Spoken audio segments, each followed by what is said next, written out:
for Calgary Forest Lawn. Last week, this woke Prime Minister hiked his carbon tax scam 23%, despite a majority of Canadians making him spike the hike. As we see record-smashing food bank usage across the country, farmers will pay another $1 billion into this scam, making the cost of groceries even more expensive. After 8 years, this Liberal NDP government is not worth the cost or corruption. Will he finally axe the tax for farmers and food and pass Bill C-234 in its original form in next week's budget, or is his agenda to push even more families into the food banks? The Honourable Minister of Employment and Workforce Development. Mr. Speaker, I would like to know if members of the Conservative Party who come from Alberta have paid particular attention to what Premier Danielle Smith said about the Canada carbon rebate when she said she manages the finances of her own house, and it turns out that the Canada carbon rebate gives her family more money than she puts in the price on pollution. And guess what? She lives in rural Alberta, so she gets even more, Mr. Speaker. That's the plan. I don't know what the heck they're talking about. What did this guy put in his coffee this morning? The Honourable Member for Calgary Forest Lawn. What we'd like to know is what his next job is, because after the next election, him and this carbon tax scam will be gone. Now there's 6 premiers that are demanding a carbon tax meeting, because they all know after 8 years, this Liberal NDP government are like this carbon tax scam and not worth the cost. Why is this Prime Minister hiding? Why doesn't he show some guts, call this meeting, so the premiers can tell him to shove his carbon tax where his poll numbers are, in the gutter?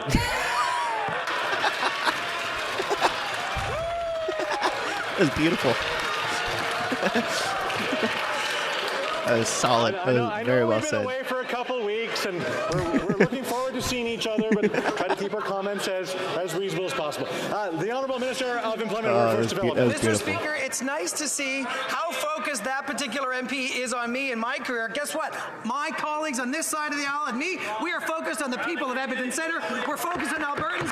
We're focused on Canadians, making sure they can pay their bills, making sure they have good jobs, making sure that we're fighting climate change, having a national school program. What they're doing is just bluff and bluster and lots of hot air. We're going to be here fighting for Canadians each and every day. All right, buddy. Easy there. Don't get too worked up. It's great seeing all of you guys, too. This is awesome. The Honourable Member for Haldimand Norfolk. After 8 years of this Liberal NDP government, cost of living is out of control. Farmers are suffering, and food has become unaffordable because of the carbon tax. Almost 2 million Canadians are going to the food bank every single month. Yet, on April 1st, the Liberal NDP government increased the carbon tax by 23%. Will this Prime Minister stop punishing Canadians and farmers and pass Bill 234 in its original form? The Honourable Minister of Natural Resources. Thank you, Mr. Speaker. I do think that it's time that the Conservative Party stop trying to mislead Canadians. The price on pollution is an effective mechanism for reducing carbon emissions, and 8 out of 10 Canadian families get more money back. A fact that was underlined by 200 economists across this country that said it is the most efficient and most effective way to reduce emissions that ensures we address affordability. And in fact, Saskatchewan Premier Scott Moe last week said he explored alternatives to carbon price, but he found they were too expensive. Well, my goodness, we've been saying that for years.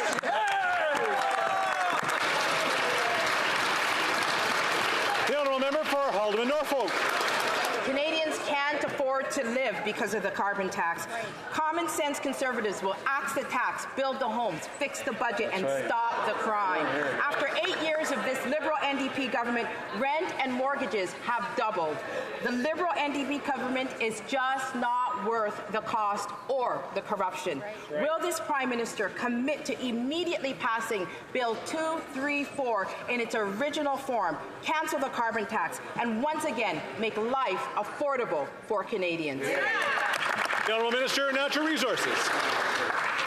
This is the fundamental problem with this remade Conservative Party, where policy is based on ideology and ignores all of the facts. 200 economists from across this country underline that the price on pollution enhances affordability for those on modest incomes and addresses climate change in an effective manner. Even Scott Moe and Danielle Smith have said that. And these folks sit on their hands, these climate-denying Conservatives. It is time they listen to people who actually know what they're talking about and abandon their plan to simply let the planet burn. The Honourable Member for Charlebourg-Saint-Charles. Mr. Speaker, I was in Trois-Rivières last week, where the housing vacancy rate is 0.4%. Yet a new CMHC report shows that construction will drop drastically over the next year. As a result, CMHC predicts that demand will drive up housing prices, but it doesn't make sense. Does the Prime Minister realize that people will end up in the streets because of his insane policies? The Honourable Minister. Thank you, Mr. Speaker. My colleague is right to raise the issue of costs and affordability of housing, particularly in Quebec. And that's why it's so surprising that the Conservatives are against investment that we're making for affordable housing, including social housing in Quebec. First, they perhaps noticed a few weeks ago, we announced that we'll be reaching objectives for affordable housing construction. And secondly, they still haven't apologized, to the best of my knowledge, for the accusations, the insults they made with respect to Quebec members of Parliament, including those locally. The Honourable Member for Charlebourg-Saint-Charles. Mr. Speaker, what we saw over the past week are only photo ops, because current programs that are being announced as new have been in place since 2017. And since then, nothing has almost been done with these programs. So once again, photo ops, they don't work. What we're seeing now is that for 8 years now, there's been out-of-control spending. Will the Prime Minister finally listen to the head of the Bank of Canada and stop his uncontrolled spending that do nothing but drive up interest rates? The Honourable Minister.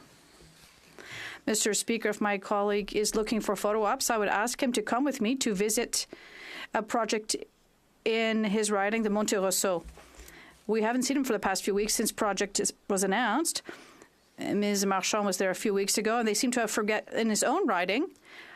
Hundreds of housing units were built, rather than the only mere 6 units that his leader built when they were in power. The Honourable Member for Longueuil-Saint-Hubert. Mr. Speaker, if Ottawa wanted to accelerate housing construction in Quebec, they would pay Quebec the housing money. We're ready. We have our own standing programs. We're the only ones in Canada. Simply announcing unconditional transfers would suffice. But no, the Liberals are threatening to deprive Quebec of this funding if it refuses their conditions. And we're announcing a dispute with the federal government until 2025. We have a housing crisis. People want funding, not bickering. Why not just pay Quebec its share without strings so we can do the work now, not in 2025? The Honourable Minister of Infrastructure and Housing. Mr. Speaker, like my colleague is looking for disputes, we're looking for a solution. Yes, there's a housing accelerator fund. There are discussions underway. We have reached an agreement for several billions to build affordable housing for all provinces. So we're going to continue to make the necessary investment to address future housing in Quebec and across the country. The Honourable Member for Longueuil-Saint-Hubert. It's not just a Quebec question of jurisdiction, because when the government gets involved, it takes longer. It's true.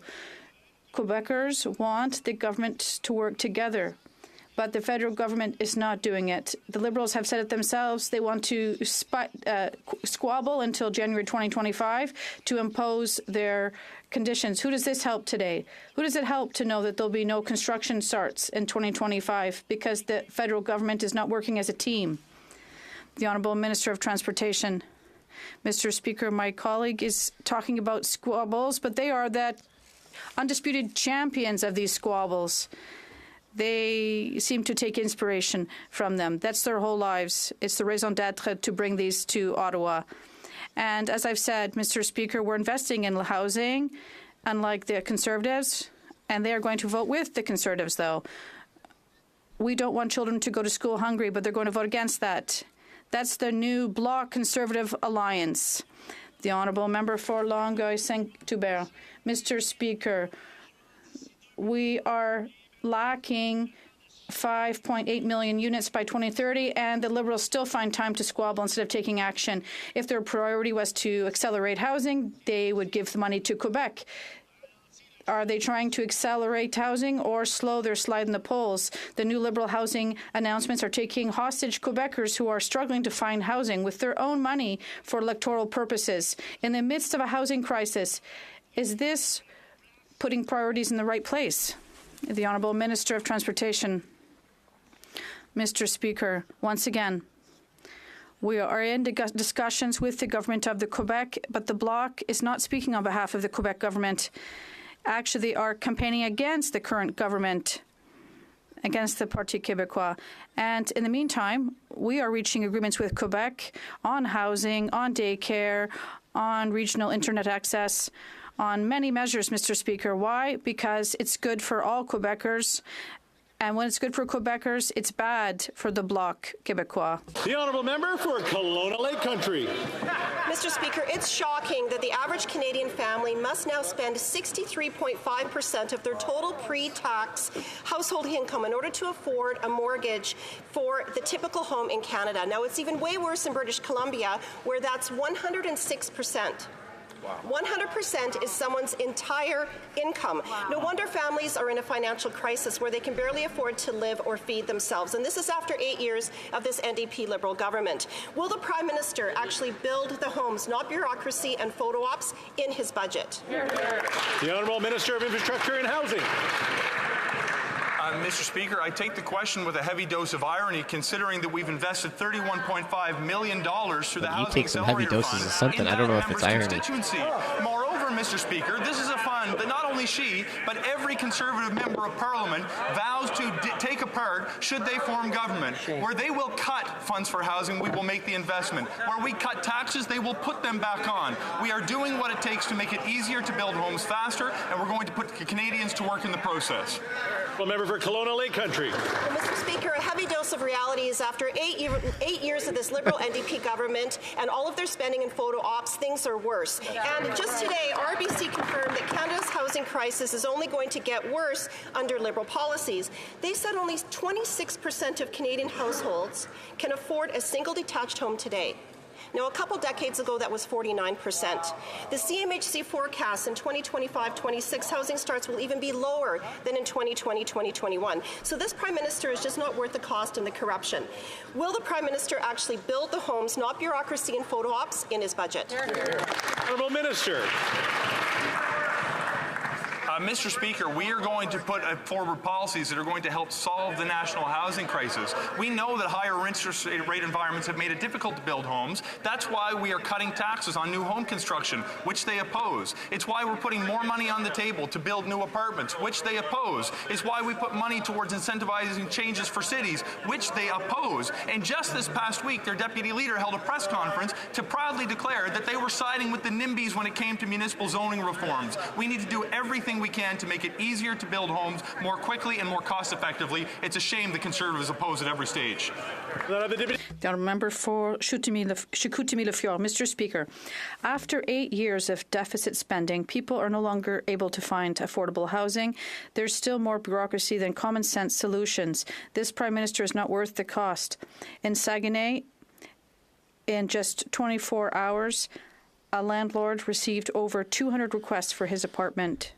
And apartments are becoming increasingly rare and expensive. Mr. Speaker, 200 requests. in his next budget, will this Prime Minister finally build housing Look at that guy's and mustache stop in the back adding there. red tape?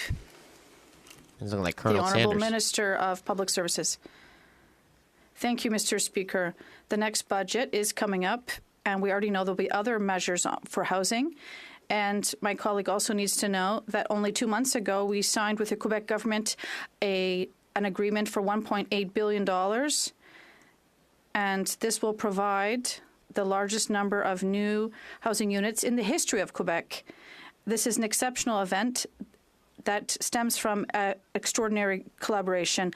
Unlike the Conservatives who are just squabbling and insulting people, the provinces and the municipalities in particular, we are working for Quebecers with hundreds of thousands of units for the coming years. In Griezba.